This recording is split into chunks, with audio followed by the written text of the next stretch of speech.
It's time for Drummer Nation.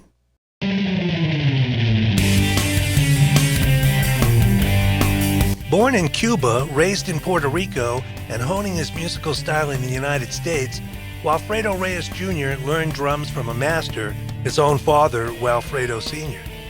Combining his skills as a percussionist with his love of the drum set, Walfredo has developed a truly global rhythmic style that has kept him in demand with the likes of Carlos Santana, Stevie Winwood, Sergio Mendez, Gloria Estafan, and Boz Scaggs. He currently plays drum set with the classic band Chicago as he continues to compose, record, produce, and teach.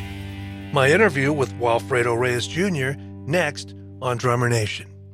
Drummers who prefer dark cymbals with fast responses will love the HH Vanguard series from Sabian.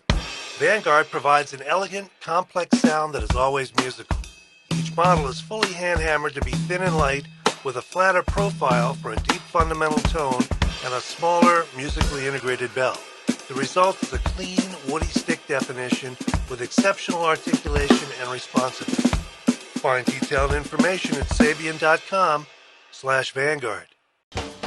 Hudson Music presents Bobby Morris, My Las Vegas.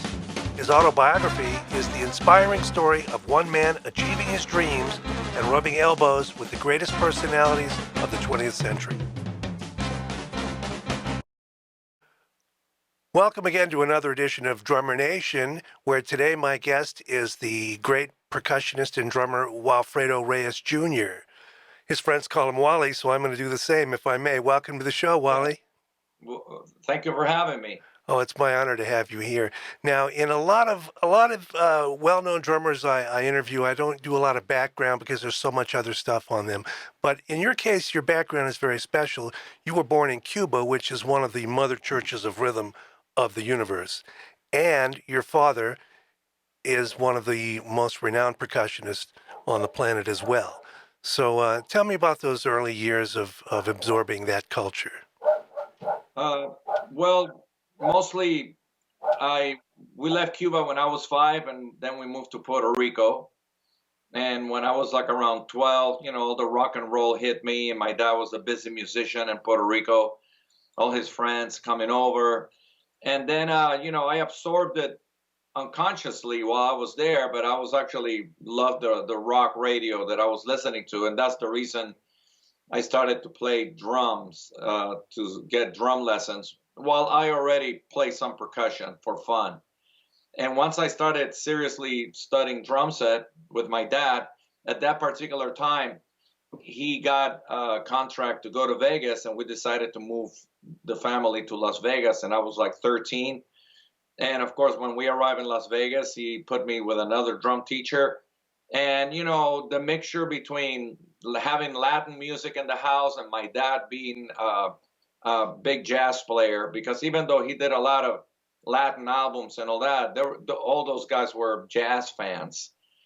Cuba loves jazz, and United States loves Latin music. So the both intertwined. They both have Afro roots. So my dad turned me on into all these great players, big band, Charles Lloyd, Louis Bellson's big band, Thad Jones, Mel Lewis, Buddy Rich big band, Miles Davis, all the horn players. And then, of course, me with my rock and roll. I was turning my dad hip in one of the bands, ironically, it was Chicago, Blood, Sweat, and Tears. So he loved that. It was like, wow, this is not the Rolling Stones or the Guess Who, Crosby, Stills, and Nash. I like this Chicago, and I like this Blood, Sweat, and Tears. And then later on, of course, Cold Blood and Tower of Power. I think those. Go ahead. Yeah. No. So that was my roots. Mm-hmm. I think those bands were bridges for a lot of kids who came up listening to rock and roll, and then they heard that stuff. I remember I heard Chicago, late 60s, and my dad said, well, if you like that, and he played me like Stan Kenton and, stuff with some Latin tinge to it, but it was a bridge for a lot of people. Now, let me ask you, the music, the cultural rhythmic base of Puerto Rico, is that different than Cuba?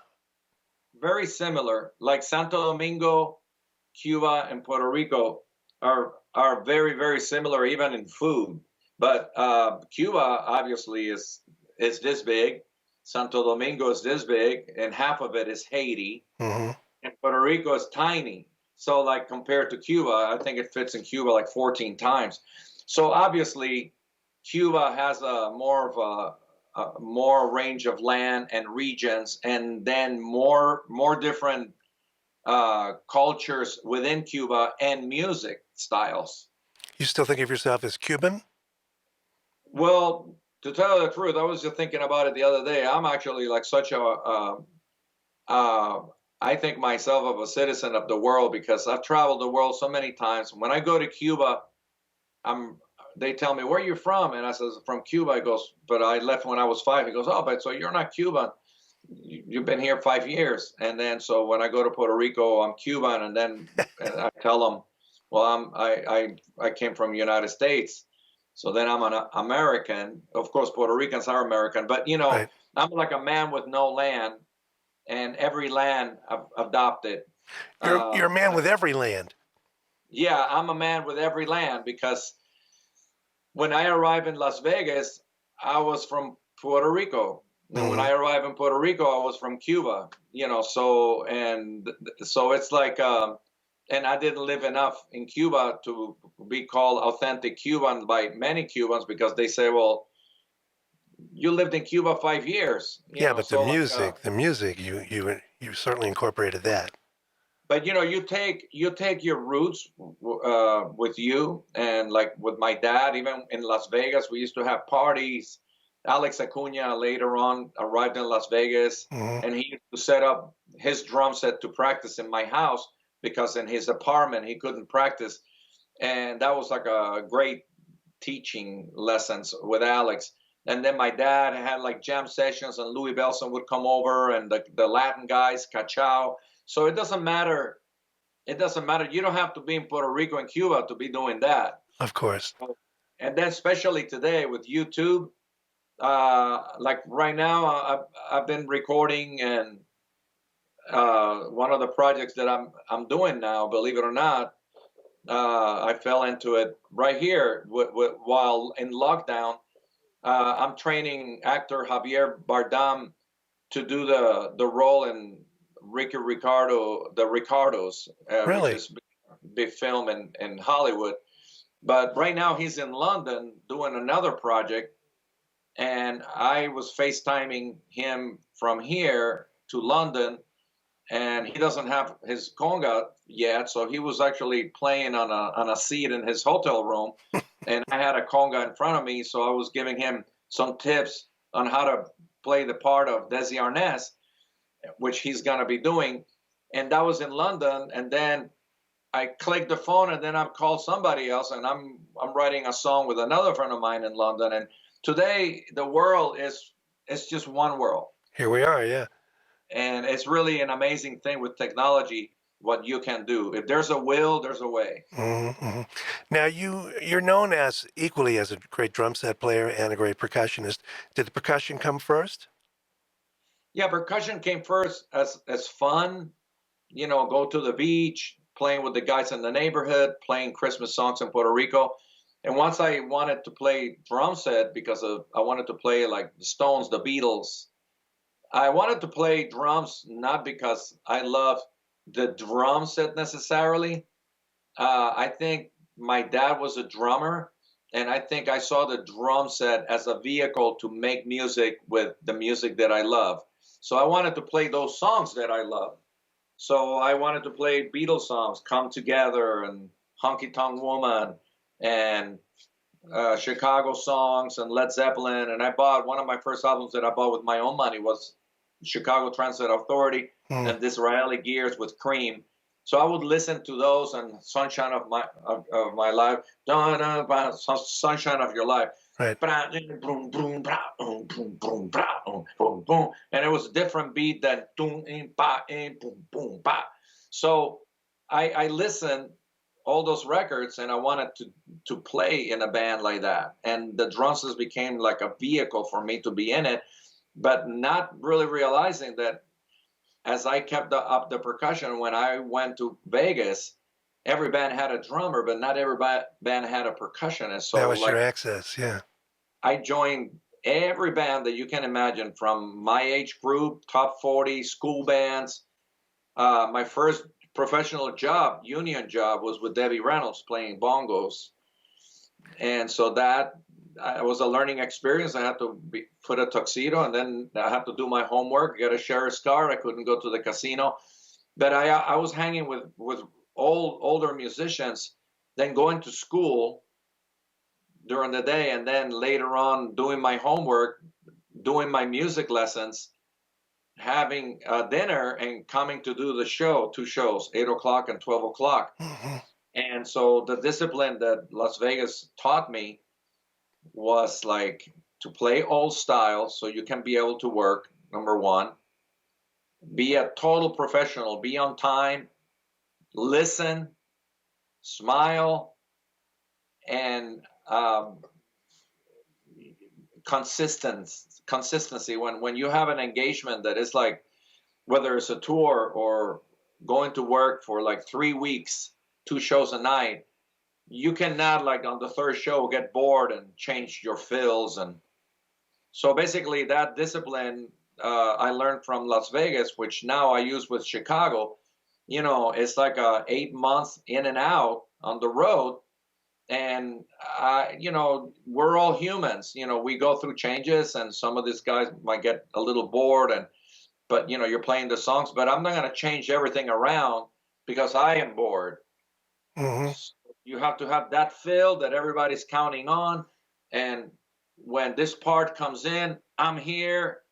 And since 2012, I've been doing it. So whether it's like 54-year anniversary, whatever, these guys are playing the music for the people. And that's why we are not for us. I play here for me. Mm-hmm. In my room right here. Nobody, I play through all the records. I get a song, experiment, overplay, underplay, experiment, stop and go. When I'm out there, it's about the people and who's paying me to play music.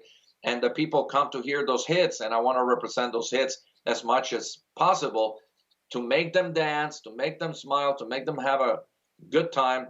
So I tell my daughter, which is a singer percussionist with George Benson, we're in the moving business. We are here studying our craft, our instrument, to make the people move spiritually, mentally, physically, emotionally. Mm-hmm. And if you do that, you did your job. Some interesting points there. Jamie Haddad shared with me when he was working with Paul. I presume. Yeah, great person. Las Vegas. He was in Las Vegas for a long time. He told me when he was working with Paul Simon that they would rehearse all the time, and the reason was it was a rehearsal of elimination. In other words, he said when Paul was working with that caliber of musicians, there was a tendency to embellish, to improvise, to change, and he wanted to make sure his arrangements were intact. So that's pretty much what you're saying. Right. Simplicity sometimes is more difficult than complication. Complication, you know, we I think you can see it in all aspects of human life. I mean, we complicate stuff, man. I mean, human beings complicate stuff. Ralph McDonald, the great percussionist, he said, you know, when you're born, there's a heartbeat. That's your first rhythm. Everybody knows their heartbeat. And when you're walking, there's a tempo. Hey, how you doing? And even that is a rhythm. Yeah. Oh, yeah. Tomorrow. Yeah. Okay. I'll be there. And walking. So basically, everybody is naturally doing stuff. We complicate stuff. So music is naturally flowing. Music, kids do music. They dance naturally. They go like that. They have fun. Then we start really analyzing and learning and this and that and overcomplicating, and to the point where we actually have to learn to, like what Jamie was saying, which I've learned actually from Steve Ferroni. He said something really so funny one time. He goes, Steve, you know, in this track, you played the whole track. You didn't even hit a tom-tom or a crash cymbal on the one or nothing. You basically, the music stopped and you went to boom, bat, instead of takadum. So what is your concept? He goes, well, when you think of doing a drum fill, don't. And I'm going, I love that is that. brilliant. And I used it actually today. Once you start really thinking, and that comes from something that I learned also in Las Vegas, playing for the dancer to try to make people dance. My dad always told me, never disturb the dancer. You know, like we drummers, you know, we have all this real estate and 2 tom-toms, 3 tom-toms. Sometimes we're doing a groove, and it's really easy. Oh my God, I got to do something here. Everybody's dancing. I'm going to do a fill. I'm going to leave the groove because I'm going to do a fill. I'm back. So don't do that and abandon the groove. If you're doing a groove and it falls, the fill is needed with the groove, and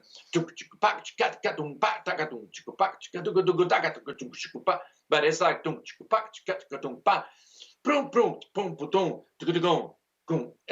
Right. that is a disturbance. You know what I'm saying? Sure. Same thing in rock, jazz, Latin. Mm-hmm. Do never disturb the groove, because if you disturb the groove, you disturb the dancer. That's a good point, because coming from a jazz direction, it's non-repetitive music, right? So you feel if you listen to Elvin Jones, there's nothing repetitive there. So as Well, but that's a really good point that Undugu, Leon Chancellor, said on a clinic. Not all music is dance music. right, So swing music is dance music, and I've been in situations where there's swing music and there's dancers, and the drummer was so badass, bebop drummer, that he couldn't do it. So basically, he was playing brushes with a hi-hat on the Annie and yeah, and the guys were going, "Can you play some dance music?" He goes, "We are playing dance music. You're playing on the top. The song is dancing, but the beat is bebop and not swing." So there's a difference, because those guys in that time, that's why I love music history, because in those days, we all had rebellion in the youth.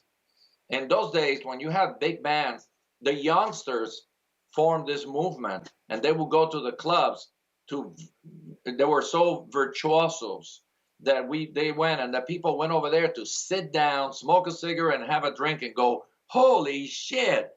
And they were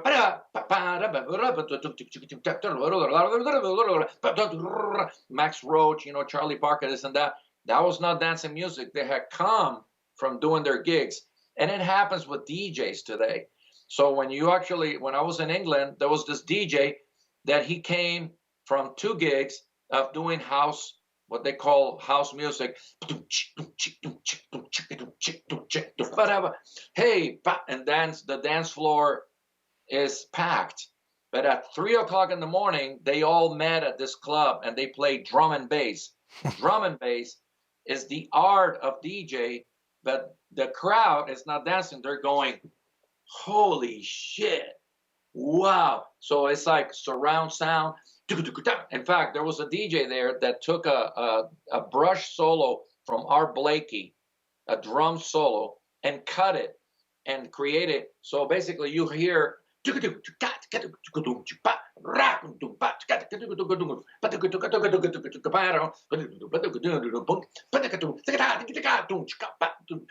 it's like sonically was psychedelic to listen to, but nobody was dancing. It was more like an art of the art form, you know. So they had done their gig already and got paid playing for the dancers. So it's really, really important for drummers, and a lot of drummers don't have this concept that they are going to come and play, and they want to include their rudiments and their virtuosity and this and that. Who are you playing for?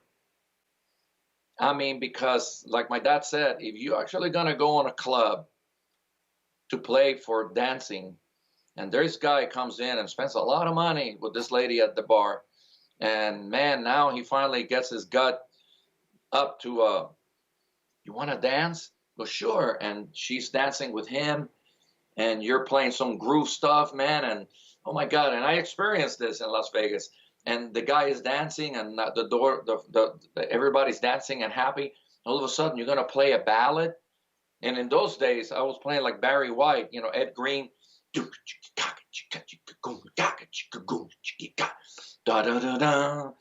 then everybody was dancing together. That was like 10, 20 minutes of, and you have to keep it there because this is the moment. Like, this guy's going to turn around and look at me and go, thank you, man. Thank you. Like Hey Jude with the Beatles when I was in the 8th grade.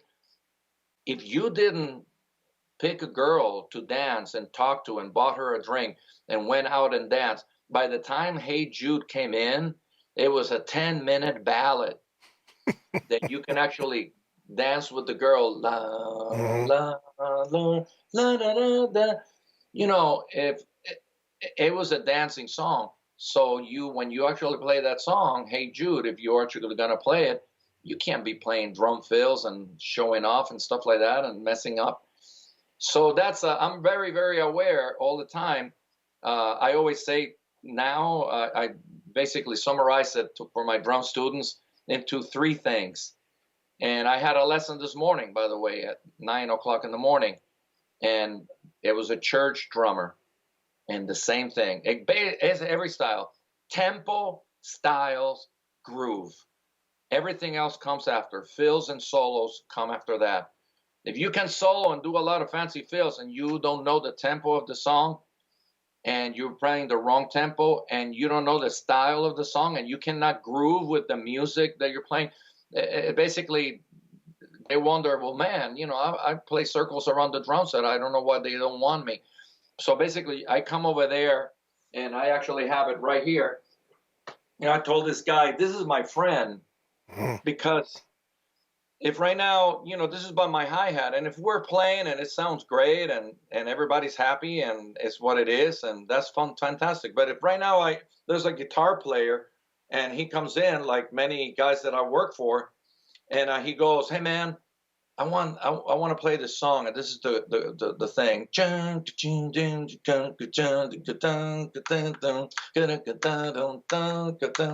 So I know that's 88. So I basically write that down, and then we stop and, hey, anybody want some coffee? Yeah, we go and have some coffee. Maybe the same guitar player has 3 cups of coffee, and then we come back to play the song, and I count 1, 2, 3,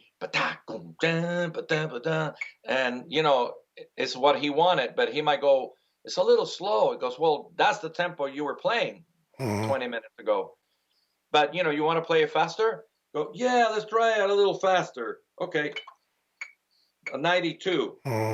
Okay, yeah, that feels better. Okay, so now you know that tomorrow it's 92. Maybe you rehearse for a couple of times that song, and come showtime, it's going to be 92. I guarantee you, if I'm the drummer, then I'm going to click it at 92 because that's the tempo he wanted it. And that goes with all these artists that I play with.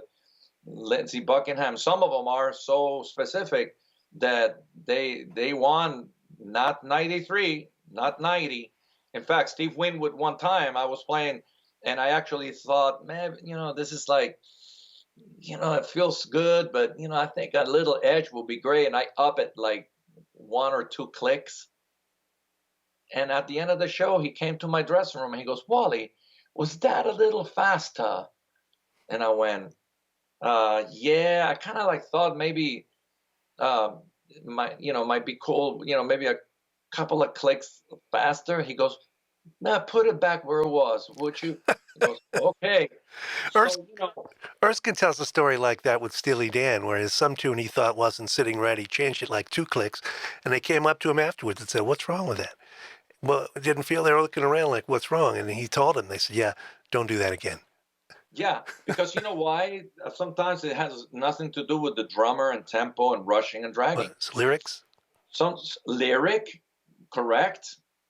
The way the lyric fall. Guitar players, I used to have the sound guy with Steve Winwood come to me one time with a list like this and a pencil and goes, hey, Wally, can I ask you, Johan? He was a great sound guy from South Africa. And he goes, what's the tempo of Higher Love? He goes, I had all the tempos. It's like, I don't know, 87. What's the tempo of this song? Blah, blah, blah. What's the tempo? And I go, why are you asking me all this tempo? He goes, because I set the effects, reverbs and Delays, yeah.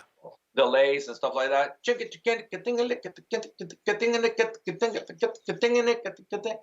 So like when you actually guitar players, those are tempos that they set to. And if you watch a guitar player go like this, they go, and they set it. So if you're playing faster that night, that's gonna wash. And Right. Won't work. So when you watch that band U2, let me tell you something. That guitar player is on a click. I mean, there's no way that drummer is playing just what he's playing. It's got to be specific tempos for what's his name? The Edge. The Edge. If you actually see a documentary that is called "Play It Loud" or something like that with Jimmy Page and Jack White and The Edge, he teaches you exactly that from his room. He's got all these amps and equipment and this and that. So he goes like this. He goes ding, ding, dong, dong, ding, dong, dong, ding, dong, dong, and I said that's what I'm actually playing. But when you actually turn all this stuff, Oh, I see.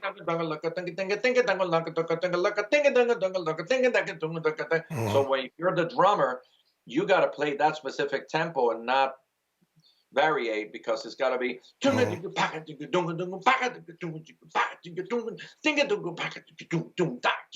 and that's part of the grooves, So it's a learning experience. I mean, it's really something. I bet you learned in Vegas too that dancers, you change the tempo on them, somebody can get hurt out there. Absolutely, and also the opposite of that is working with Lola Falana out of college. So I was in my second year of college and I auditioned and I got the gig, but now I got to go on the road. My dad was not too happy that I didn't finish my degree, but I went on the road and my dad said, stars come and go, but a college degree this is the time. And he goes, Dad, have you ever sat behind Lola Falana on the drums and watch her dance? I mean, no, stars don't come and go. And so he goes, okay. So I worked with her on the road, and Lester Wilson, which did the choreography of Saturday Night Fever. Right. So working with Lester, it all starts, as dancers is 5, 6, 7, 8 is the count off to a 8-bar phrase. 5, 6, 7, 8. 1, 2, 3, 4, 5, 6, 7, 8. So they memorize that, and then they add another 8 and another 8 and another 8, and then you have like a 10-minute dance sequence. So we practice. The tempo is a lot slower in the rehearsal.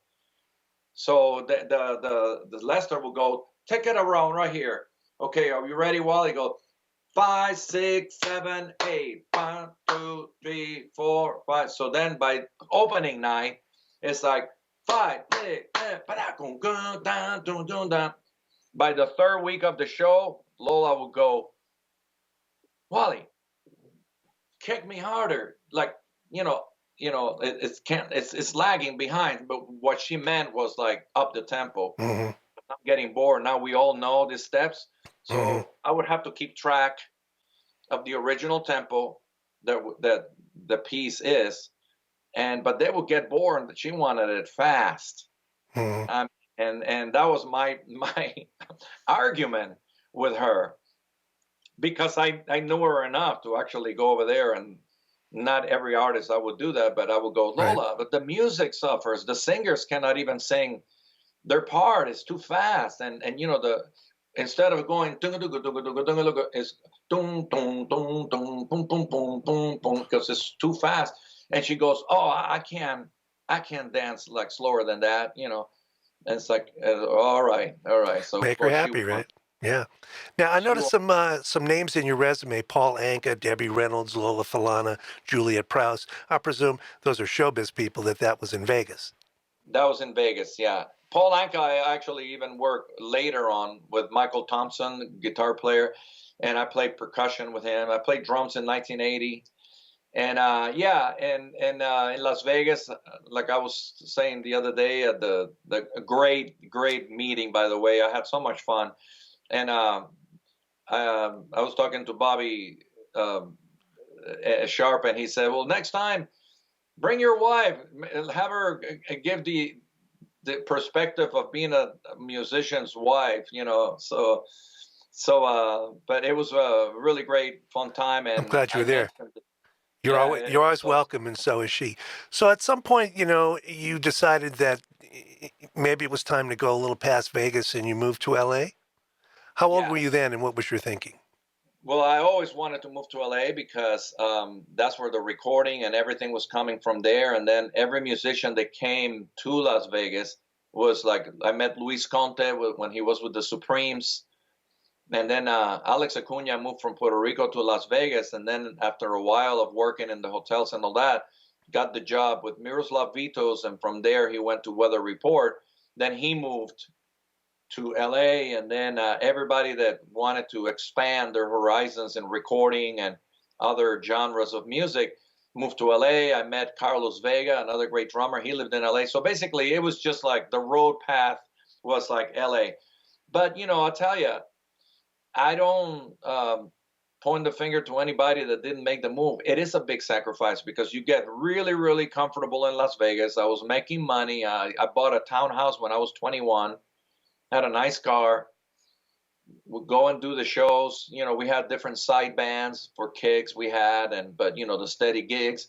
You're making money all year round. You have a house, a nice car.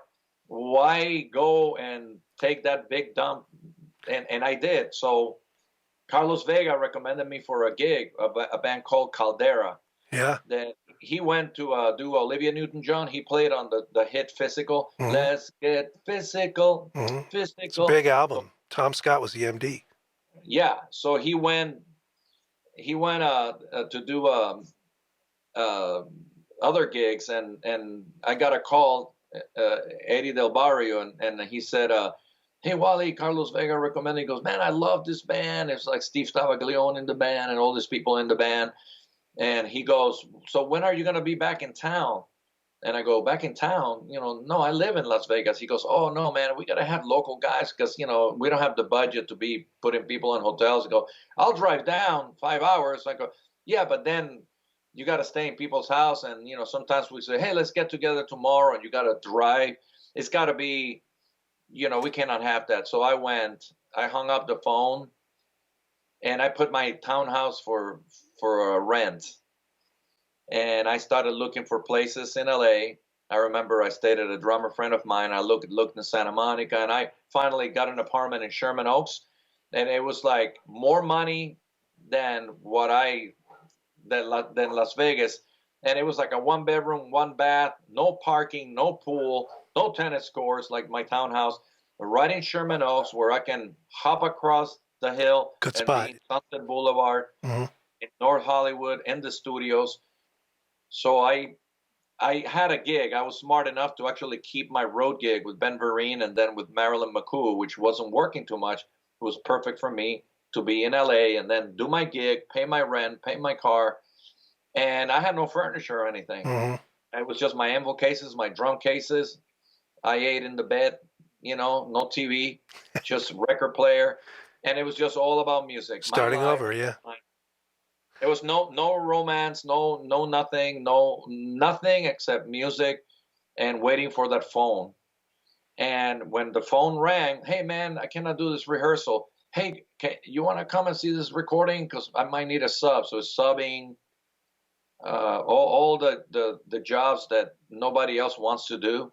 So I did them all. And then in 1984, I joined Tania Maria, the Brazilian pianist. Mm-hmm. And she had a big hit called "Come With Me Now." It was like a really great, and we opened up for Spyro Gyra and David Sanborn, and I did all the world, like Japan, all of Europe, the festivals, jazz festivals with all the jazz players. I met Miles Davis over there, hanging with the guys from Dave Sanborn. I think I saw you with did you play the Playboy Jazz Festival? With Tania Maria. Yeah, I saw that gig. That was great. We're all over the place. I mean, and then that was 1984, and then I got called in that fest and playing with Tanya. We played the New Orleans Jazz Festival, and there was a gentleman named Jorge Calderon, a bass player, that was playing with Ry Cooder and David Lindley, which was the guitar, the slide guitar player from Jackson Browne for many years, and he had a world beat reggae blues kind of band. So he asked me to actually audition, and I auditioned, and I started with David Lindley, and David Lindley basically changed my whole channel on music, because back then I was like Vegas, playing many different styles, a lot of jazz when I moved to LA, with playing with Claire Fisher, Salsa Picante, Strunz and Farah, and playing jazz gigs over here, and all of a sudden I'm playing reggae and rock and blues. And on our first gig, Joe Walsh and Bunny Raitt came in. They sat in. I met Jackson Browne. So I worked with David Lindley from 1985 to around 88, and we played opening for the Grateful Dead and Santana. And at that time with David Lindley, I was using timbales on the side and percussion and drum set. We had no percussionist. So I will be playing a mixture of timbales on the left side and drum set. And then Carlos basically told me I would be interested in you joining the band. And I was going, are you kidding me? I just saw your concert, Graham Lear, Armando Peraza. What's wrong with these guys? But Carlos is like that. You know, every so many years, he likes to make changes, and like Weather Report and Miles. Mm-hmm. And so I came into Santana Band in 89 to 93. And then I played with Boz Scaggs and Gloria Estafan and many other gigs in between tours. I had my son Joseph was born in 89, my daughter in 91. And then from Santana in 1993, I joined Traffic, which was a huge tour with Jim Capaldi and Steve Winwood. And I was playing percussion and drum set. So they needed a guy that played percussion and solo on percussion. But a lot of tunes that Jim did not want to play, you would come in and play drums, which was the tunes that Jim Gordon played drums. The late Jim, well, not late, but he's in prison, you know. Right. Was he one of your heroes? Oh my God! Like that guy did so many recordings. Mm-hmm. I mean, his sound and his groove was just like amazing. Eric and the Dominoes, Layla, he co-wrote that and played the piano on it. He played in so many hit records. Eric and the Dominoes, Eric Clapton, Go Back Jack, Do It Again. Steely Dan, yeah. And so many, and so and he played Low Spark of High Hill Boys with Traffic. He was the drummer, and so it was really tragic what happened to him. Mm-hmm. But so I joined Traffic, 94. In 95, I did a tour with Robbie Robertson, which was really great because he was one of my heroes, and really interesting, you know, because he doesn't have any music. So he basically comes and tells you the image and the vision, and you're going like, are we playing a soundtrack to a movie or something? Describe a physical image? Like, what would he say? He'll go, in this tune, Wally, I just need like a repetitious groove, and it's very open. I need a repetitious groove. There's all this Native Americans with their horses just running, and it just stops in this big mountain, and you see this, and it's like da da da, and you know, and then you're like thinking, okay, and then that's where it stops, and there's got to be this big fill into what comes after, and this and that, and it's like, okay, so he has visions. Kind of like Mickey Hart said the same thing. He goes, when I hear music, I see vision. And when I see visions, I hear music. That's great. So, you know, that was Robbie. And then in 1997, 98, 99, 2002, 3, 4, I was with Steve Winwood touring with him, and different things in between. So I'm the kind of guy that, you know, I never want to rest on my laurels. And even though I do a very successful tour, you think, man, I made money in this 6 months to be fine for the rest of the year. I'll take the gig at the Dive just to play some jazz or to play some blues with no microphones on the drums, just basically like with Johnny Holiday, it was like a humongous tour, stadium tour, a lot of arms. I was like really thin in shape, but I was missing brushes and thin sticks, and I was missing pinging the cymbal, because in that tour there was no ping. Ding ding ding ding ding ding ding. It was like, Mhm. and it was all like arms and loud. But I'll take like all the gigs as a challenge to myself. I say to myself, hey man, I know that you just came from this tour, but we're playing at this little club. Can you just bring a little drum set and we just play tunes? And goes, yeah, I don't have too much money. He goes, well, it's not about the money. Like Shakaria said, the pay is in the playing. I mean, like you actually hone your craft and you play with the musicians and the magic happens. That's the pay. I always thought they paid me to get there and back and set up all my shit. The music was the I'm glad to play that. Right. So yeah, exactly. So like all the hassles and actually all the practice and the gear and the carrying it to the car and packing it, and that's where the injuries happen. It's not because of the plane. So that's why you get money. Mm-hmm. But the big pay is the magic. So when people go, what was one of your memorable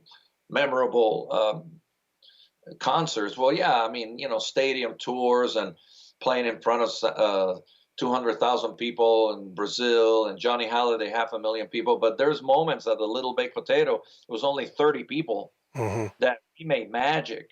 Yeah, it's never about the check, is it? No, you'll never forget that magic, because once you identify that high of music, you go, why did this happen? And how did it happen? And I want to repeat it. And you carry that formula with you. Mm-hmm. So it was like a learning experience. And so you always carry those experiences with you. It makes you a better musician. And you pay to play a lot, because, sometimes there's no money and the best things happen. Mm-hmm. Right? Yeah, absolutely. Well, we're well into this interview and we haven't mentioned Chicago. So I know that's your steady gig now, and I've loved that band my whole life. Seen them many times. Tell me how that came about. Were you playing percussion with them first? Well, yeah. So I was doing a tour with Lindsey Buckingham, and the tour came to a halt because it was an injury, one of the guys in the band. So Lindsey canceled the tour. So now I'm freelancing in LA. It was Christmas. We're supposed to go to UK, and it didn't happen. So now I call everybody, and I'm doing weddings, percussion, drums. One good thing about playing percussion is just like, you call everybody. Some people know you as a percussionist. Some people know you as a drummer. Some people know you as a jazz drummer, soft drummer. Some people know you as a rock, funky drummer. So you call everybody. It's like acting. Mm-hmm. I do all the characters. Is it comedy, drama, action, whatever? So I was working, and then my brother, Danny De Los Reyes, was playing with Zach Brown Band. He still is. But at that time, he was starting to play with Zach Brown Band, and then he got called to play percussion because the percussionist with Chicago left to go with Joe Walsh. So now Danny was playing percussion with Chicago, but his main gig, I think, was going to be Zach Brown Band, but he didn't really know it at the time. By the time I came in to do only 2 weeks to sub him, I started playing, and by the third night, Robert Lamb came to my dressing room and said, "Hey, Wally, man, you sound like you've been with us forever." I goes, "Well, I've been with you forever. From the first album, I've been following you, so I know all your music and everything." He goes, "But I know Danny's busy with Zach Brown Band." And at that time, he was made a member. So he was going to be really busy with Zach Brown Band, and he was. They made like big hits and everything. And it was like a timing thing, and so I stayed, and Robert basically hired me by then. He said, "Well, if you want to hop in the bus and tour with us, you're more than welcome." So I said, "Okay." So Tris was right there, Tristan Bowden. He goes, "Hey, man, you just got hired." And I went, "Really?" Just like that, because I thought it was going to be more like the manager talking business. No, it was like, "Hey, hop in the bus, Gus." So I said, "Yeah, I'll hop in the bus." I guess that's the hiring. And so I didn't realize it, but Chicago, without even bringing in the money yet, the manager, of course, called me later on. This is what he's offering, this and that. And I said, instead of like negotiating and asking for more or this and that, well, I just went with it. But the pay of Chicago, and I tell this to my wife, is once you start working with them, you realize these guys have it down. They don't do more than 3 weeks on the road. It's all first class. The hotels are first class. They don't do more than 3 or 4 shows a week. And from the get-go, I was there very excited to hop on the plane and start the tour with Chicago. And when I came on the plane, I actually came in, through the tarmac and bam, went into the plane. And then I look at my seat and it goes like, oh, it's 1A. First class. And then I had to go back and I go, I think I'm sitting here. And he goes, are these guys trying to like treat me well so I can stay with them, this and that? But no, it's like that the whole time. So it's like Good. First class, the car picks you at the house. And my wife says, honey, I want to pick you up at the airport. I want to take you to the airport. Because you don't have to. There's a car. So they're really high end because that matters. It's the tour. When you go on tour with Chicago, it's not just about the musicians. It's about the family of the musicians. And make sure that if we're in one place, if we are in Mexico, there's an extra day off so the families can come and enjoy. Or if we're playing a really nice place like Chicago and we're at the peninsula, Peter Chiavarelli is high class. I mean, I never seen a manager that is more high class. Usually tours have like a end of the tour dinner for the band and crew. No, we have many, many dinners. And Peter Chiavarelli is like if there's like 5 stars is the highest, he's 10 stars. And so you see it and you realize this is the way to do it. And that's why these guys have been around for 54 years. That was the other day. It was 54th birthday. So in 2018, Tris have been there for like 20 something years. And there was a change in the band and they asked me, can you hop on the drums? And I go, whoa, wait a minute. Like, I'm driving on this road in this car, but drum set is the same road, but a different car. So I have to really check out the car first. I cannot just hop in and drive. There's a couple of things I have to check from the drummer's perspective. And he goes, well, and it was very lucky because what happened is like that was in November and then they decided to start with the fresh band in January.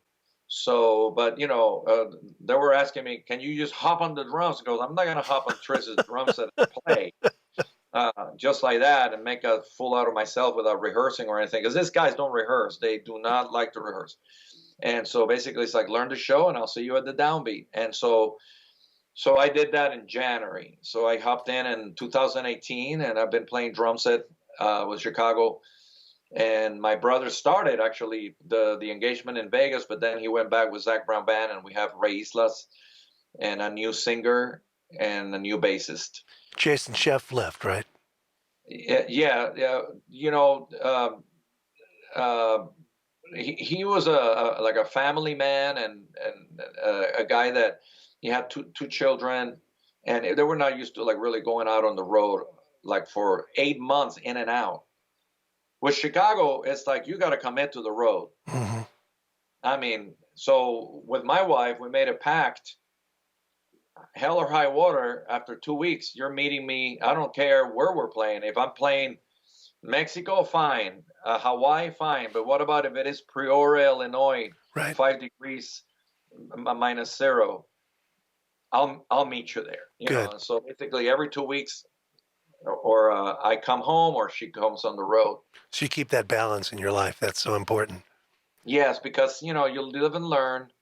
Not that Santana was bad, but, Steve Winwood was an era there that I was going through a divorce and I had to quit the road to be in the West Coast off the road.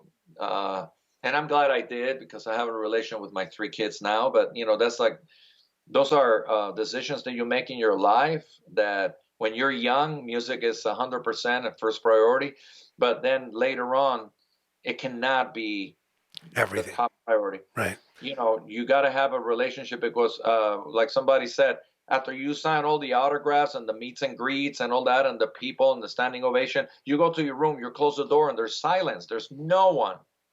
And who do you have? Whoever's on the phone line on the other line. Hey, honey. Hi, my son. How you doing? Hey, Liliana. You know, how are you? The loved ones in your life. Good After for you. Chicago, Santana, you got friends, family, Hmm. and that remains. And when you're sick in bed and you're not on the road with all the famous bands, who's in the bed taking care of you and bringing your tea? Your loved ones, hopefully. So I learned that the Good for hard you, way, man. and Good for so you. all these guys.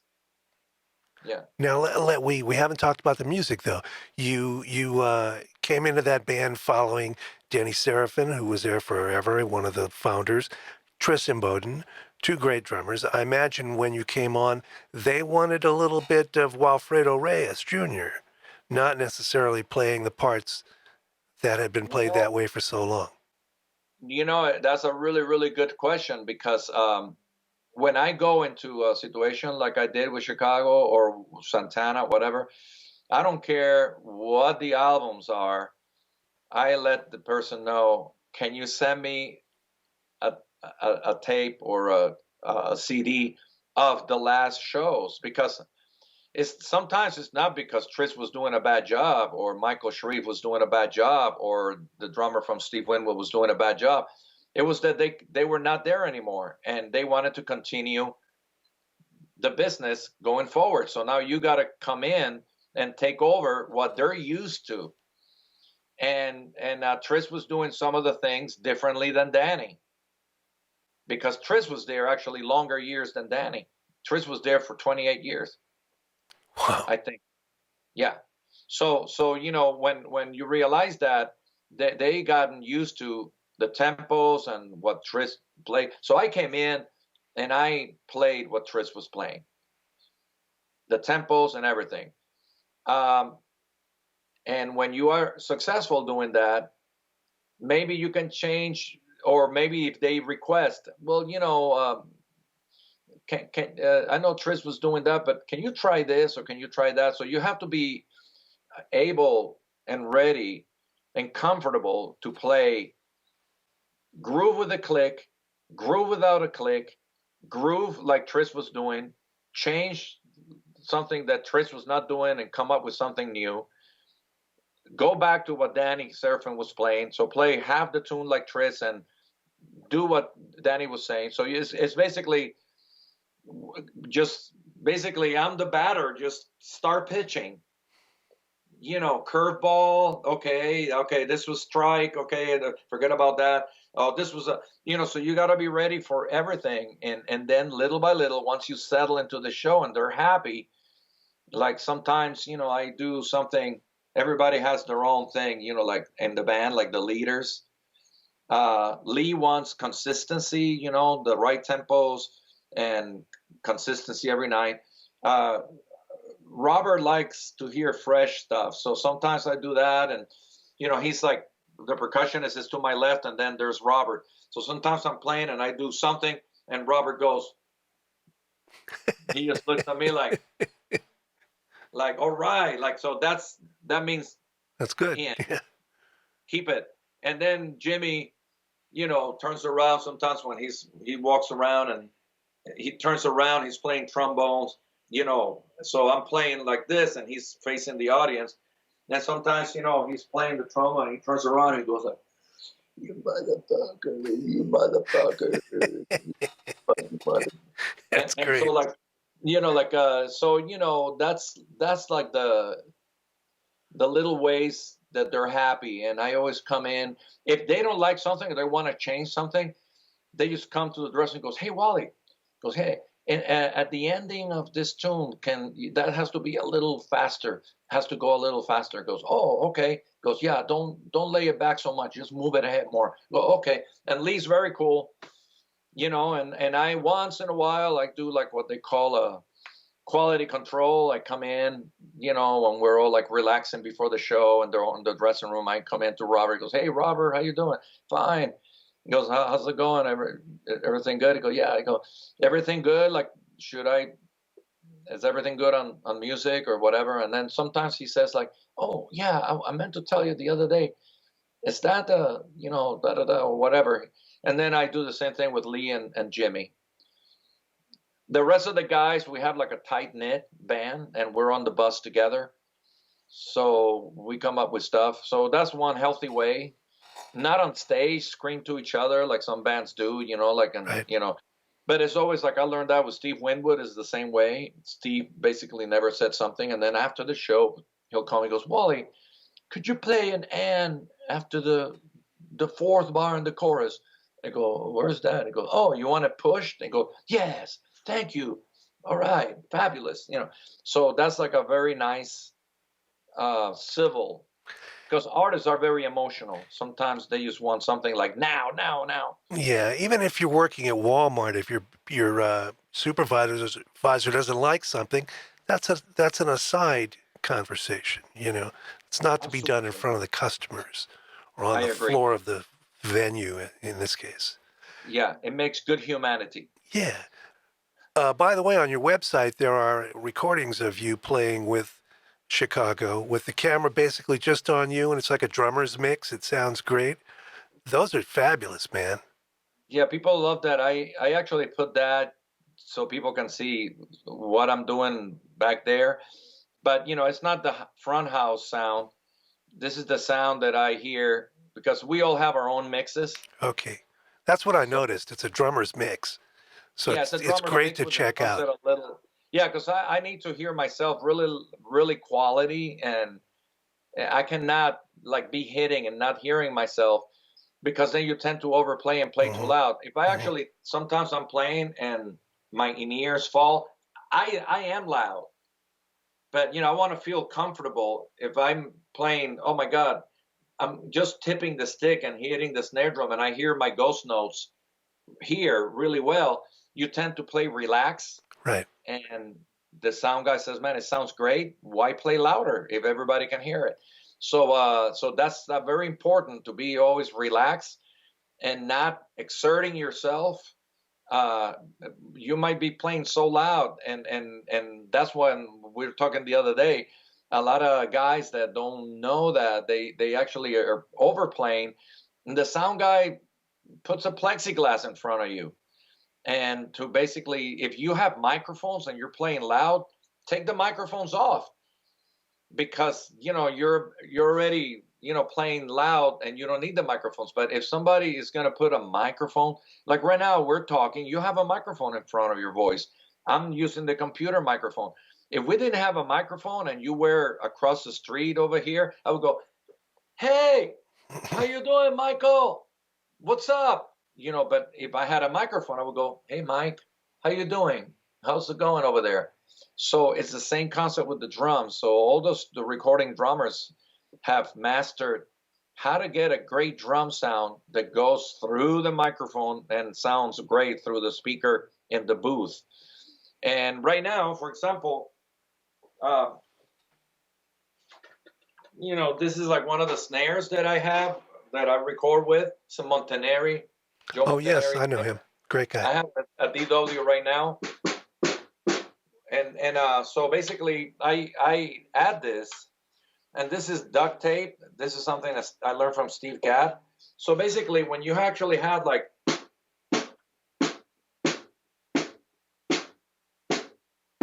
and this is just with my fingers. So the microphone is going to pick up that sound like it's picking up right now. Hmm. If I take all this tape off and it's going to go bang. And it might sound great over there, but not here. So if the microphone is here and not there, this is great.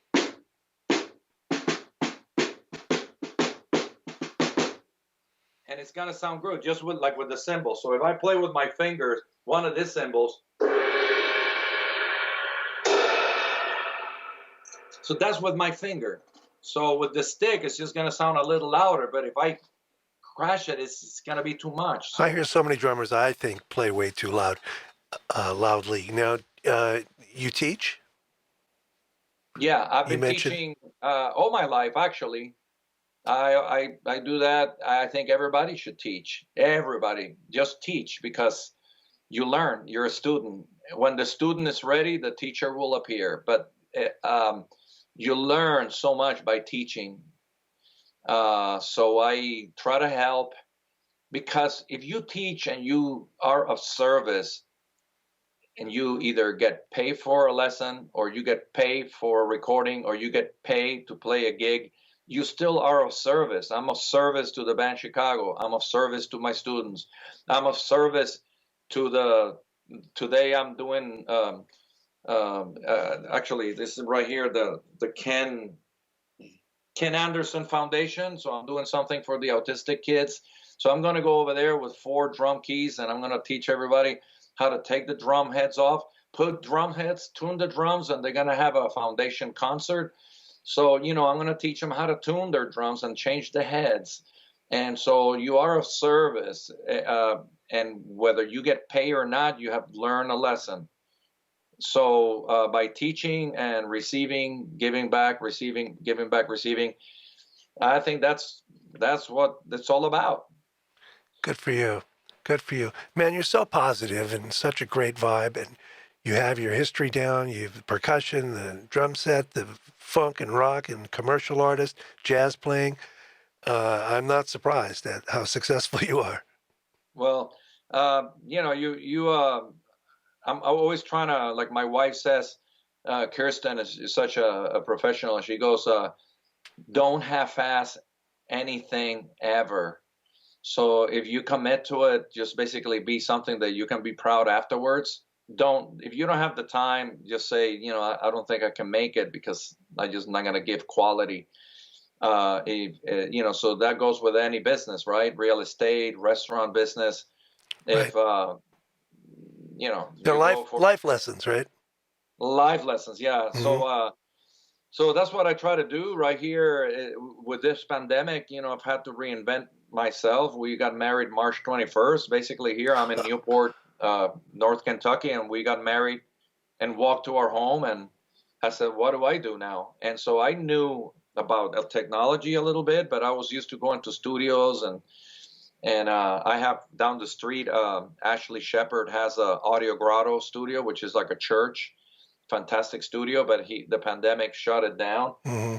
And so I actually learned how to get into Logic Audio, make microphones. I have all the software and all this stuff, and I'm still learning. I'm a student, but I learned to the point where I was able to send tracks. That was another lesson, how to record and then put it all, compress it, and put it on a file, send the files. And then, like we had, I haven't used Skype in a long time. Yesterday, I was on FaceTime to London, and then the day before with you and the guys were with a Zoom. Mm-hmm. And so it's all these different things going on. And but now, you embrace it, though. You embrace it. You haven't looked at it like, not messing with it. Yeah, I'm going to play percussion to this movie,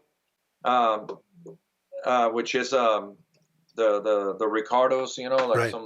some of that percussion. And so the musical directors in Orlando, the movie is going to be filmed in Hollywood, and I'm not in LA anymore. So that goes to show you that you don't need to live necessarily in LA. So he's going to send me the music. I'm going to play the percussion, send the files back as going to show up. And it doesn't matter where you live anymore. I mean, of course, the industries are still in LA, Nashville, and New York City, the big industries, theater, music for movie, television, mm-hmm. and record. But you can live anywhere. And if you have the technology and the instruments, you can record. And it's really the heart that matters. If you put your heart into your instrument, into the music, and you record it as a documented performance, who cares if you were in the middle of the jungle in Congo, Africa? That's where it's at. It's the heart that matters. I don't think I can improve upon that. We'll leave it there. You've been very generous with your time, Wally, and I'm happy to call you a new friend. Well, thank you, Michael, and we'll do it again some other time, and we'll have the drum meetings are so much fun. Those guys, oh my God, I've learned so much. They're legendary players. Yeah, me too. Well, you're always welcome Yeah. there too. All right. Walfredo Reyes Jr. is the drummer. His current standing gig is the band Chicago, and he has a wonderful website. And if you're not hip to him, you need to be. Thank you so much, Wally, for doing my show. Well, thank you. As an honor, always talking and great questions. Let me know the link so I can post it. I sure will. Thank you again. Okay. Bye-bye. Bye.